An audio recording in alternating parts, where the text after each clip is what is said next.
ఆంధ్రప్రదేశ్ ఏర్పడినప్పుడు 56లోనూ మన రాష్ట్రం ఏర్పడినప్పుడే ఆ విభజన తత్వం దానిలోనే విడి నెహ్రూ గారు ఏమన్నారంటే ఒక 5 సంవత్సరాలు కలిసి ఉండండి, అప్పుడు కానీ మీకు వీలు పడకపోతే విడిపోదురు కానీ అన్నారు. మరి ఆయన ఏ ఉద్దేశంతో అన్నాడో మనకైతే తెలియదు. కానీ ప్రతిసారి ఎన్నో ఉద్యమాలు జరుగుతూ బలమైన నాయకులు బ్రహ్మానందరెడ్డి, క్రీస్టేషులు వైఎస్ రాజశేఖర రెడ్డి గారు లాంటి వాళ్ళ వలన 1956 నుంచి 2009 వరకు రాష్ట్రం అలా నిలబడింది. 2009 నుంచి 14 వరకు సమైక్యంగా ఉన్నా కూడా రాష్ట్రం అతలాకుతలంగా ఉందని నేను అనుకుంటున్నాను. ఇక రాజశేఖర రెడ్డి గారి అకాల మరణం తర్వాత విభజనవాదులకి ప్రాణం పోసినట్టు అయింది. తర్వాత కథంతా మీకు తెలిసిందే. బీజేపీ వాళ్ళు ఏదో చిన్న రాష్ట్రాలు మాకు కావాలనే ఉద్దేశంతో ప్రతిపక్షంలో ఉండి కూడా కాంగ్రెస్ వాళ్ళు చేసేదానికి మద్దతు ఇస్తూ, వాళ్ళు చేసే పనులు కొన్ని ఇష్టం లేకపోయినా మద్దతు ఇస్తూ రాష్ట్రాన్ని చీల్చారు. రాష్ట్రాన్ని ఎంత అన్యాయంగా చీల్చారంటే మీకు ఒక హిందూలో అప్పుడు రాసినటువంటి ఒక వాక్యాన్ని మీకు ఉటంకిస్తాను. హిందూలో ఒక వ్యాసకర్త ఏమని రాశాడంటే, బ్రిటిష్ వాళ్ళు ఈ దేశాన్ని విడిచిపెట్టి వెళ్ళేటప్పుడు విభజించినంత జాగ్రత్తగా కూడా మన ఆంధ్రప్రదేశ్ని ఈ కేంద్ర ప్రభుత్వం విభజించడానికి తగిన జాగ్రత్త తీసుకోలేదు అన్నాడు. దాన్ని బట్టి వాళ్ళు ఎంత అజాగ్రత్తగా వాళ్ళు చేశారో మీకు అర్థమవుతుంది. పోతే మరి మనము రాష్ట్ర విభజన కోరలేదు, హోదాను కోరలేదు అంటాను నేను. రాష్ట్ర విభజనే కోరినప్పుడు మన హోదా ఎలా కోరాం? కానీ ఈ హోదా అనేది ఒక వేలం పాటలాగా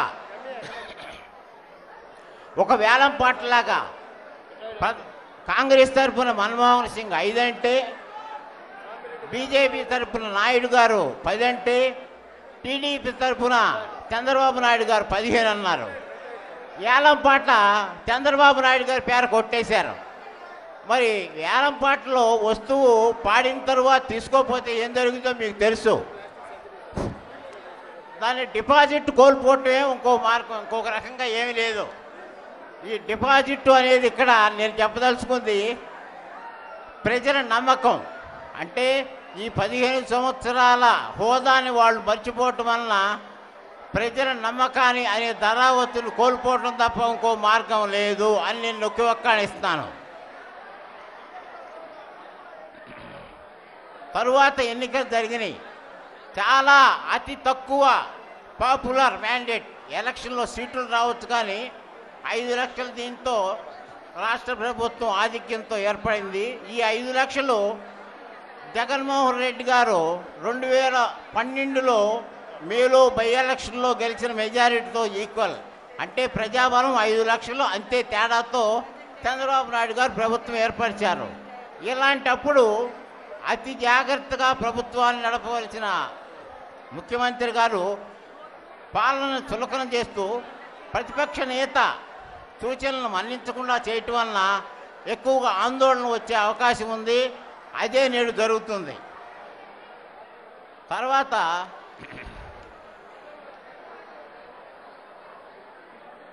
ఎన్నికల అనంతరం హైదరాబాదులో ఒకళ్ళు పరిపాలన ఒక్కోసారి అష్ట కష్టాలు పడుతూ అసలు పరిపాలన అంటూ లేకుండానే జరిగింది. అది మీకు అందరికి తెలుసు. ఆల్మోస్ట్ గత 2 సంవత్సరాల నుంచి పరిపాలన జరగలేదు.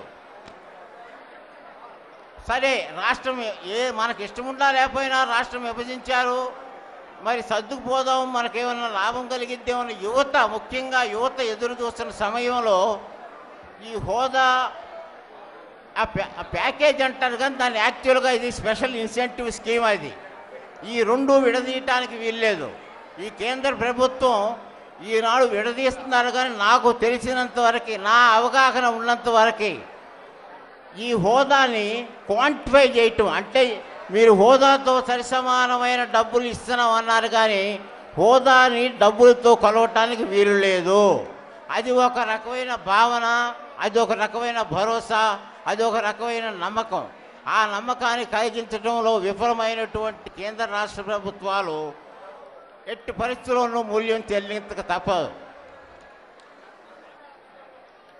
సరే, ఈ 2 సంవత్సరాలు ఏ రకమైన పనులు చేయకుండా రకరకాల నాటకాలు కేంద్ర రాష్ట్ర ప్రభుత్వం ఆడినా మనం సహించి ఊరుకున్నాం.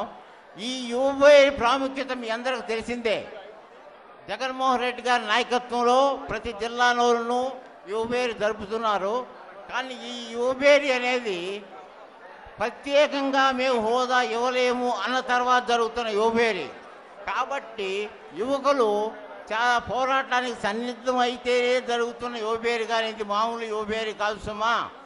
అందుకని ముఖ్యంగా నేను విశాఖపట్నం నుంచి అందరి అభినందనలతో మీకు ఆశీస్సులు చెప్పడానికి అంత దూరానికి వచ్చాను. ఎట్టి పరిస్థితుల్లో మీ ప్రయత్నాలు విజయవంతం అవుతాయి. రాష్ట్రం అంతా కలిసి జగన్ గారి నాయకత్వంలో ఈ పోరాటం చేయాలి. మొత్తం రాష్ట్రం అంతా జగన్ గారి వైపు చూస్తుంది కాబట్టి విజయవంతం అవుతుంది.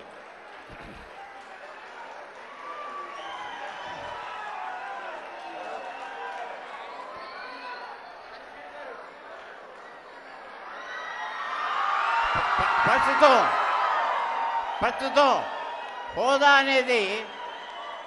అనేది మన రాష్ట్రంలో 5 ఏళ్ల పసిపాప నుండి 60 ఏళ్ల ముసలి వరకు ప్రతి వారికి చేసిన విషయమే. ఇది ఒక బజ్వర్డ్ అయ్యింది, ఇది ఒక రింగ్ టోన్ అయింది.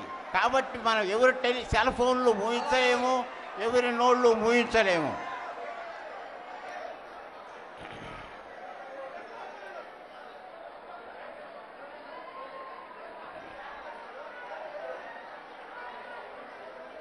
ఈ ప్యాకేజ్ అంటున్నారు కదా, ఈ ప్యాకేజ్ అనేది ఇన్స్టెంట్ కాఫీ లాంటిదే సుమా. దానివల్ల ఏ రకమైనటువంటి మన ఉపయోగం లేదు.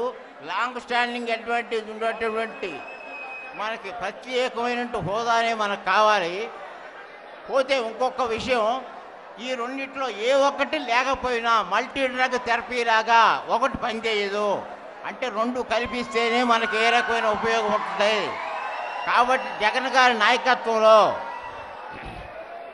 నేను ఒక విషయం స్పష్టంగా చేస్తాను, ఇంకంతకన్నా ఏమీ లేదు.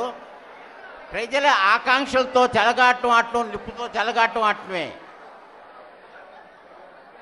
రాజకీయాల్లో హత్యలు ఉండవు, ఆత్మహత్యలు మాత్రమే. ఈ హోదా బరి నుండి పారిపోయిన వారికి మిగిలింది రాజకీయ ఆత్మహత్యలు తప్ప ఇంకొకటి ఏమీ లేదు. టీడీపీ బీజేపీ వాళ్ళు ఆడిన హోదా నాటకంలో సెల్ఫ్ గోల్ చేసుకున్నారు.